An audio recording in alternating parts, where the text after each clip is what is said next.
What if I told you that women could lose the right to read overnight?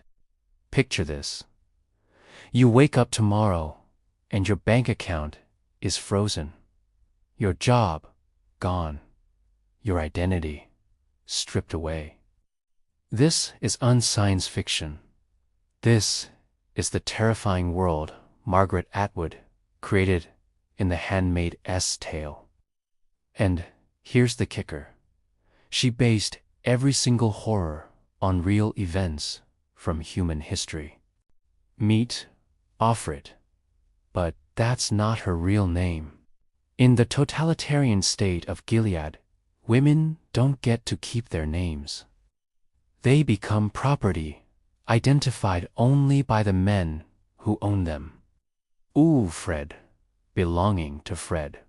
But here's what will shock you. Gilead didn't happen overnight.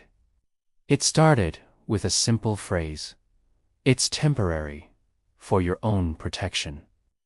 Sound familiar? The ceremony, the most disturbing scene you'll never forget. I can't spoil the details, but there's a ritual in this book called the ceremony that will make your skin crawl. It's not graphic, but it's psychologically devastating in a way that stays with you long after you close the book. Atwood did unwrite this to shock. She wrote it to show how quickly the unthinkable becomes routine. How society can normalize the abnormal through ritual and religion. Question for you. At what point would you resist? When would it be too late? The women in Gilead are divided into color-coded castes. Handmaids were red, wives were blue. Marthas were dull green. Econo wives were stripes. Each color tells a story. Each uniform strips away individuality. But Offred, she remembers who she used to be. The underground. Hope in the darkest places. Here's where it gets interesting. Even in the most oppressive system, human nature finds a way. There's an underground railroad, secret signals, hidden messages, acts of rebellion so small they seem insignificant. But they're not. They're everything.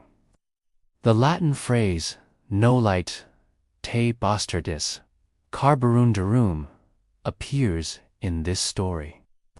I won't tell you where or why, but when you find it, you'll understand why it became a rallying cry for readers worldwide. Atwood shows us that resistance isn't always dramatic. Sometimes it's just ... remembering your real name.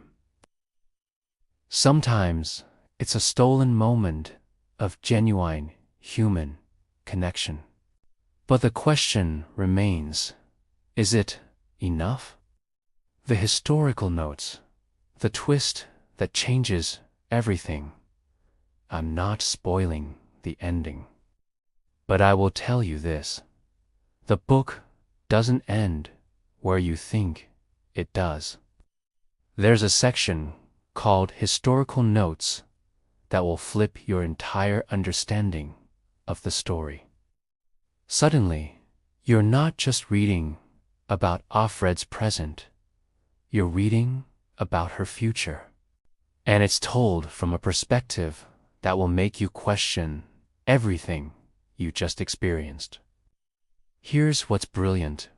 Atwood makes you realize that every dystopia is someone else's utopia.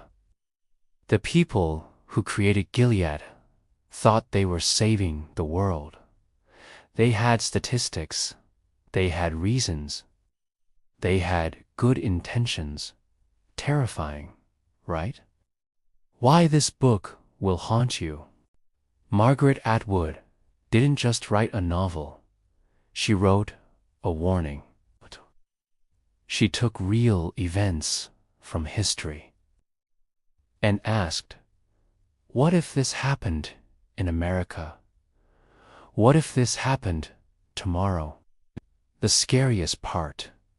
Everything in this book has happened somewhere, at some time, to some group of people. But here's why you need to read this yourself. I've only given you the skeleton.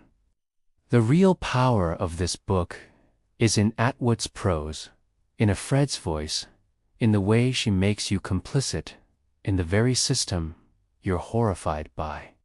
Why you should buy this book right now. It's more relevant today than when it was written in 1985. The TV series only scratches the surface. The book is infinitely more complex. It's not just dystopian fiction. It's a masterclass in how power works. The ending will spark debate that you'll want to have with everyone you know. It's genuinely unputdownable. You'll read it in one sitting. But most importantly, this book will change how you see the world. You'll notice things you never noticed before. You'll ask questions you never thought to ask. The questions that will keep you up at night. How quickly can freedom disappear? What would you sacrifice to survive? Are we living in the before times right now? When does adaptation become complicity? What parts of this story are already happening? What current event reminds you most of the world Atwood created? Are we closer to Gilead than we think? In Gilead, people say, under his eye, as a greeting. It sounds religious, but it's really about surveillance, about control, about the illusion of protection that's actually oppression. So I ask you, what phrases do we use today that might mean more than we realize? Read The Handmaid's Tale. Then come back and tell me if you see the world differently. Because once you see Gilead, you can't unsee it. Blessed be the fruit, readers. May you never have to live this story. Get your copy today and join millions of readers who understand why this book refuses to leave the bestseller lists. The future Atwood imagined is closer than you think, and that's exactly why you need to read it.